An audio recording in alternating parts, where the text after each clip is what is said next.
শ্রীমন্ত শঙ্কর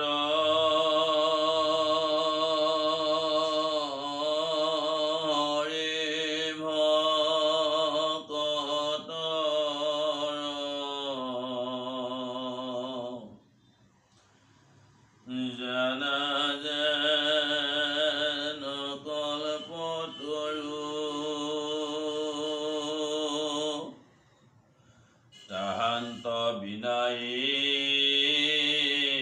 নাই নাই নাই আমার পরম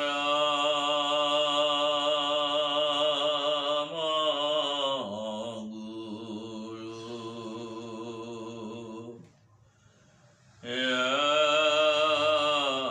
তাহান্ত বিনাই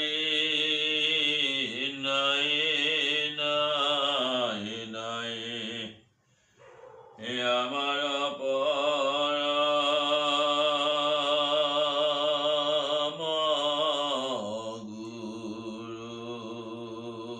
গুরু কৃষ্ণ।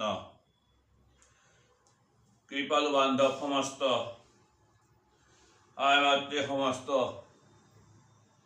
আমি ক্রমশ আগবঢ়াই অহা নিগম হস্ত মহাভাগৱত ভাগৰ পৰ্যালোচনাৰ বাবে আমি আপোনাসৱৰ শ্ৰী চৰণত প্ৰণাম জনাইছোঁ।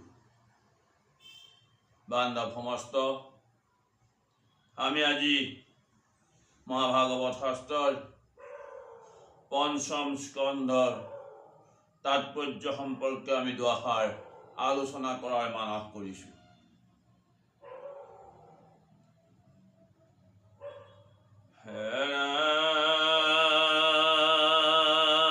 প্ৰথম দ্বিতীয় স্কন্ধে শৰণদূতয়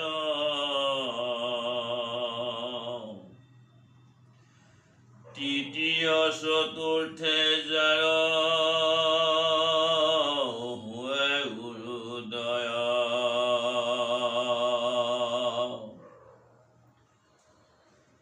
অনাভিদেশে পঞ্চম ষষ্ঠে বৈঠস্থল সপ্তম অষ্টমে কৰ কমল যুগল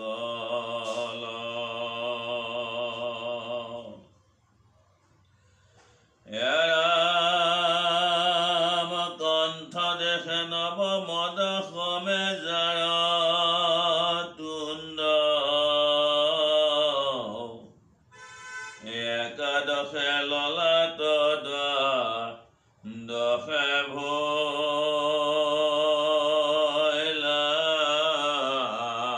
মুণ্ড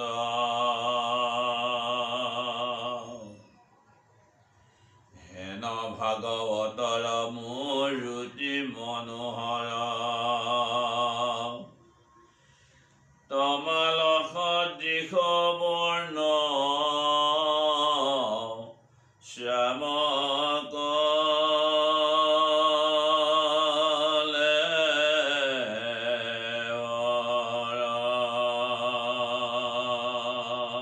কৃষ্ণ। মহাভাগৱত ভাগৰ এই দ্বাদশ স্কন্ধ ভাগৱতৰ পঞ্চম স্কন্ধত দেখুৱাইছে ভগৱন্তৰ নাভি পদ্ম। যিহেতু আমি আগতেই এই কথাৰ পৰ্যালোচনা কৰি আহিছোঁ, নিৰ্গুণ ভগৱন্তৰ নিৰ্গুণ দ্বাদশটা অংগৰ সংযোজন ঘটাইছে দ্বাদশ স্কন্ধ ভাগৱতত। প্ৰত্যেক স্কন্ধতেই তেখেতৰ নিৰ্গুণ অংগ একোটিৰ পৰ্যালোচনা আগবঢ়াইছে আৰু ঠিক তেনেদৰেই পঞ্চম স্কন্ধ ভাগৱতত ভগৱন্তৰ নাভি পদ্ম দৰ্শন কৰাইছে। এই নাভি পদ্ম দৰ্শন কৰাৰ তাৎপৰ্য হৈছে যে যি নাভিৰ উৎস বিচাৰি ব্ৰহ্মায়ো নাপালে, কৃষ্ণৰ পৰম পুৰুষ কৃষ্ণৰ নাভি পদ্মৰ পৰাই যদিও ব্ৰহ্মাৰ জন্ম, তথাপি ব্ৰহ্মায়ো সেই নাভি পদ্মৰ উৎস বিচাৰি নাপালে। আমাক এই নাভি পদ্মৰ যি তত্ত্ব, যি গভীৰ তত্ত্ব, নাভিৰ যি গভীৰতা, ভগৱন্তৰ নাভিৰ যি গভীৰতা, এই গভীৰতাৰ সম্পৰ্কে দেখাবলৈ গৈ এই পঞ্চম স্কন্ধত ভকতিৰ উচ্চতা আৰু ভকতিৰ গভীৰতা, য'ত নাভিয়ে বিবাহ কৰাব লগা হৈছিল মেৰুগিৰি, তেওঁ মেৰু, সুমেৰু আৰু কুমেৰু যিহেতু সবাতোকৈ উচ্চ, গতিকে ভকতিৰ উচ্চতা আৰু ভকতিৰ গভীৰতা দেখুৱাৰ কাৰণেই এই পঞ্চম স্কন্ধত আমাক আগবঢ়াইছে প্ৰিয়ৱতৰ কাৰ্যকলাপ, প্ৰিয়ৱতৰ ৰাজ্য শাসন। স্বয়ম্ভৱ মনুৰ জ্যেষ্ঠ পুত্ৰ প্ৰিয়ব্ৰত, তেওঁ গন্ধমাদন পৰ্বতত ব্ৰহ্মসত্ৰ প্ৰতিষ্ঠা কৰি নাৰদৰ উপদেশ লৈ তেওঁ গৃহবাসৰ পৰা আঁতৰত থকাৰ যি সিদ্ধান্ত লৈছিল,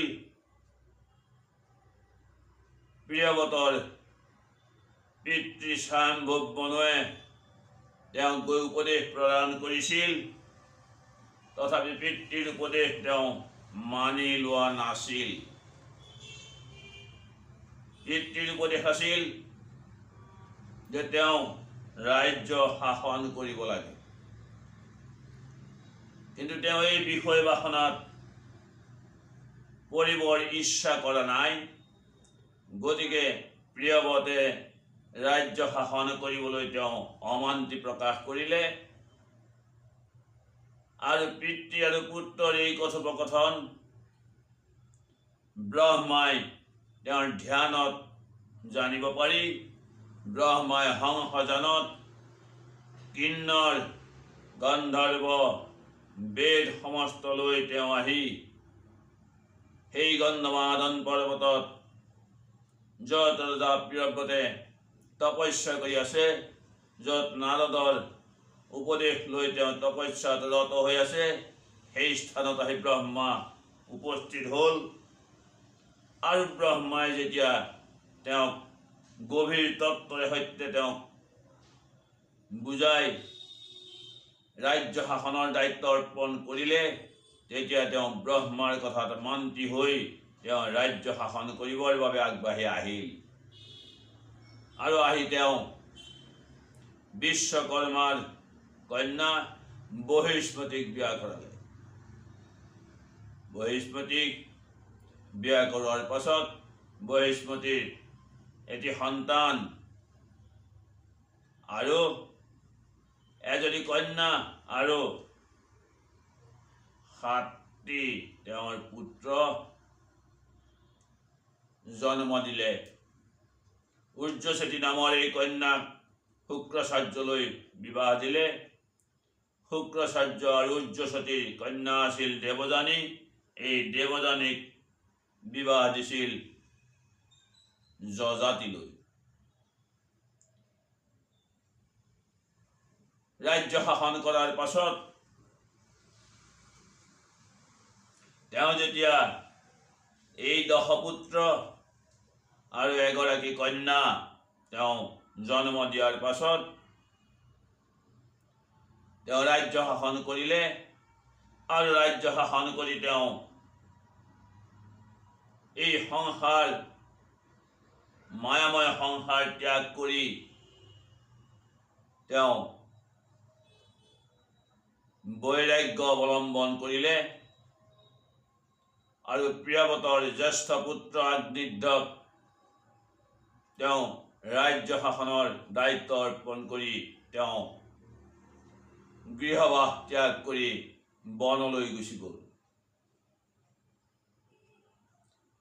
জ্যেষ্ঠ পুত্ৰ অগ্নিধ্ৰক যেতিয়া তেওঁ ৰাজ্য শাসনৰ দায়িত্ব অৰ্পণ কৰিলে, এই জ্যেষ্ঠ পুত্ৰ আছিল তেওঁ জম্বুদ্বীপৰ অধিপতি। তেওঁৰ নাম হ'ল অগ্নিধ্ৰ আৰু তেওঁ সমস্ত প্ৰজাক পুত্ৰৰ দৰে তেওঁ পালন কৰি আছিল, লালন পালন কৰি আছিল। এদিন ৰজা অগ্নিধ্ৰই তেওঁ পুত্ৰ কামনাৰে গন্ধমাদন পৰ্বতত তেওঁ তপ আচৰণ কৰিলে। আৰু এই তপৰ কথা ব্ৰহ্মলোকত সত্যলোকত থাকিয়েই ধ্যানৰত ব্ৰহ্মাই জানিব পাৰিলে যে প্ৰিয়ৱতৰ জ্যেষ্ঠ পুত্ৰ অগ্নিধ্ৰই তেওঁ পুত্ৰ কামনা কৰিছে। আৰু সেয়ে তেওঁ ব্ৰহ্মায়ো সেই বিষয়ে তেওঁৰ উপায় চিন্তা কৰিলে। একদিন ৰাজা গন্ধমাদন গিৰিত পুত্ৰ কামে তপয়া চৰিলা বিপৰীত।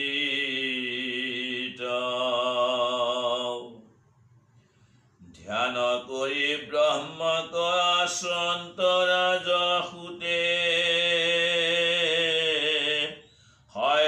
লোকে থাকি ব্ৰহ্মা জানিলা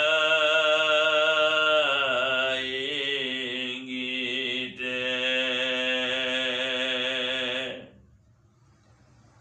যেতিয়া ব্ৰহ্মাই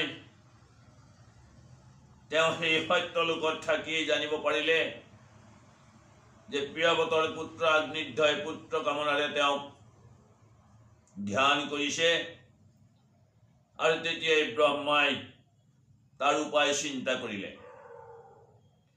পূৰ্বচিত্তি নামে আপেশ্বৰী একজনী পৰম সুন্দৰী দেৱী চন্দ্ৰমা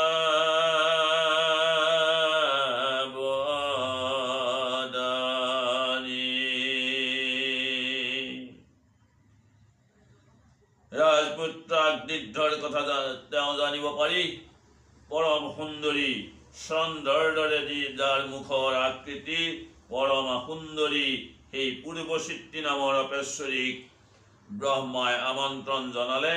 আৰু এই ব্ৰহ্মাৰ আমন্ত্ৰণ পাই পূৰ্বচিত্তি নামৰ সেই অপেশ্বৰী আহি ব্ৰহ্মাৰ ওচৰ পাইছিল, আৰু ব্ৰহ্মাই তেওঁক ৰজা অগ্নিধ্ৰৰ ওচৰলৈ প্ৰেৰণ কৰিছিল। চলিউক পূৰ্বচিত্তি আমাৰ বচনে অগ্নিধ্ৰৰ ভাৰ্যা হুয়া থাকায় গমনে। যে তুমি যোৱা অগ্নিধ্ৰৰ ভাৰ্যা হৈ তুমি আনন্দ মনেৰে গৈ তুমি ৰাজ শাসনত অগ্নিধ্ৰক সহায় কৰা। আজ্ঞাহীৰে ধৰি চলি গৈলাই অপেশ্বৰী গন্ধমাদনক পাইলা লাখবে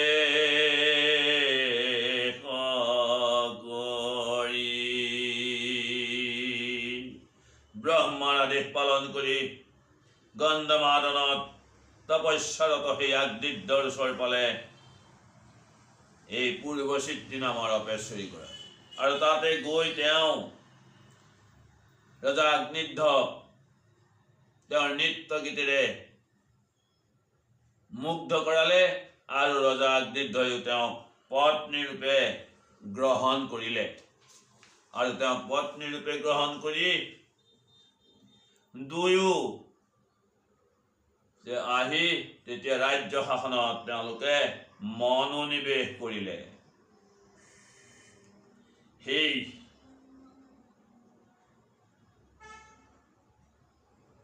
পূৰ্বচিত্ৰী আৰু আগ্নিধ্ৰ তেওঁলোকে জন্ম দিলে নাভি নামৰ পুত্ৰ। আৰু সেই নাভিকেই আমাৰ পঞ্চম স্কন্ধত তত্ত্ব হিচাপে দেখুওৱা হৈছে, যি নাভিৰ তত্ত্ব ব্ৰহ্মাই উদ্ভাৱন কৰিব নোৱাৰিলে, যি নাভিৰ উৎস ব্ৰহ্মাই বিচাৰি নাপালে। এতিয়া আগ্নিধ্ৰ আৰু পূৰ্বচিত্ৰীৰ পুত্ৰৰূপে জন্ম লাভ কৰিছে নাভিয়ে, আৰু নাভিয়ে বিবাহ কৰাইছে মেৰু দেৱীক। সকলোতকৈ উচ্চ শৃংগ মেৰু, কুমেৰু আৰু সুমেৰু, য'ত আমাৰ ভকতিৰ গভীৰতা, ভকতিৰ উচ্চতা প্ৰকাশ কৰিবলৈ গৈছে। ইয়াত এই শাস্ত্ৰভাগত কবিও ক'বলৈ গৈছে এটা কথা, শকৰ জোৰে বোলো আবে শুনা সভাসদ, মহামুগ্ধ হুয়া কৰো ভাগৱত পদ। সকলো সভাসদ সমস্ত কৰজোৰে তেওঁ প্ৰাৰ্থনা জনাইছে যে ভগৱন্তৰ নামত মুগ্ধ হৈ আমি মহাভাগৱত শাস্ত্ৰৰ পদ ৰচনা কৰিবলৈ আগবাঢ়িছো। সাগৰক জোখে যেন বাৰী ধৰি কৰে, বালকে চন্দ্ৰক যেন হাত মেলি ধৰে। ইয়াত পতন্তৰ দেখুৱাইছে, লিখকে পতন্তৰ দেখুৱাইছে যে মহাসাগৰক জুখিবলৈ যেনেকৈ এডাল কাঠিৰে আগবাঢ়ি যোৱা, এই বিড়ম্বনাৰ বাহিৰে যিহেতু একো নহয়, বালকে আকাশৰ পৰা চন্দ্ৰক থপিয়াই আনিবলৈ যোৱাৰ যি বিড়ম্বন, সিও যিহেতু দুষ্কৰ কাৰ্য।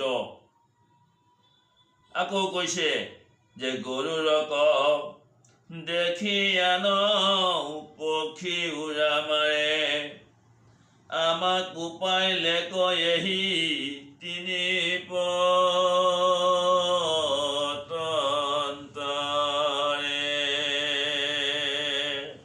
মহাশাস্ত্ৰ ভাগৱত ৰচনা কৰিবলৈ, মহাশাস্ত্ৰ ভাগৱতৰ পদ ৰচনা কৰিবলৈ আহি লিখকে কৈছে যে যেনেকৈ সাগৰত কাঠি এডালেৰে জুখিবলৈ যোৱাৰ যিটো দুৰৱস্থা, বালকে চন্দ্ৰক হাত মেলি ধৰিবলৈ যোৱাৰ যি দুৰৱস্থা, গৰুৰক দেখি আন পক্ষীয়ে উৰা মাৰি যোৱাৰ যিটো অৱস্থা, ঠিক আজি আমাৰো সেই একে অৱস্থা হৈছে বুলি এই লিখকে এই শাস্ত্ৰৰ জৰিয়তে প্ৰকাশ কৰিছে। এই অগাধ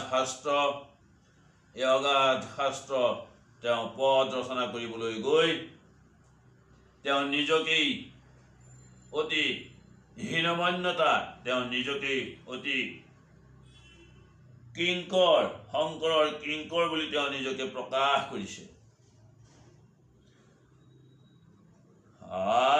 পৰম গহন ইটো ভাগৱত শাস্ত্ৰ, অৰ্থৰ নাপাওঁ স্থিৰ পদ কৰো মাত্ৰ। ভাগৱত চন্দ্ৰ যেন জৈত প্ৰকাশয়, মই অল্প মতি কৈৰ মোৰ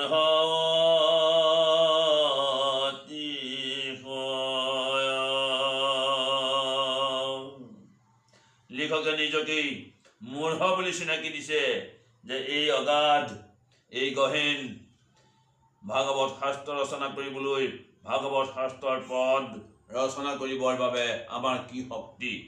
গতিকে তেওঁ সকলো সভাসদ সমস্তৰ ওচৰত তেওঁ কৰজোৰে প্ৰাৰ্থনা কৰিছে।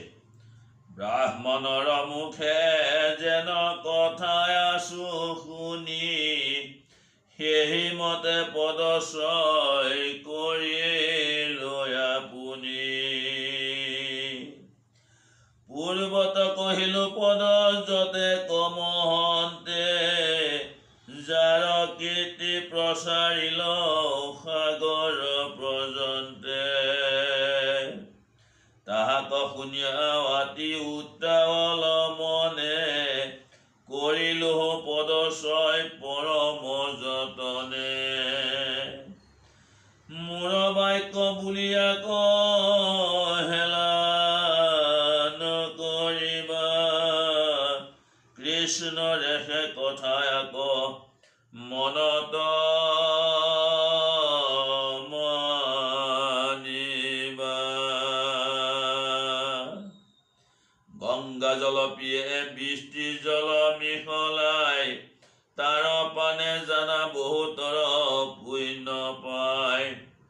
হে কৃষ্ণ প্ৰভু মই কৰো নমস্কাৰ, অনাথৰ নাথ মোক কৰি উদ্ধাৰ। নিজ কৰ্ম ফলে জৈতে তৈতে জন্ম হওক, তোমাৰ ভক্তৰ সংগ সদা নচাৰুক। তব পদ কমলত সদা কৰতি, সদিয়োগ প্ৰসাদ মোক হেন যদুপতি।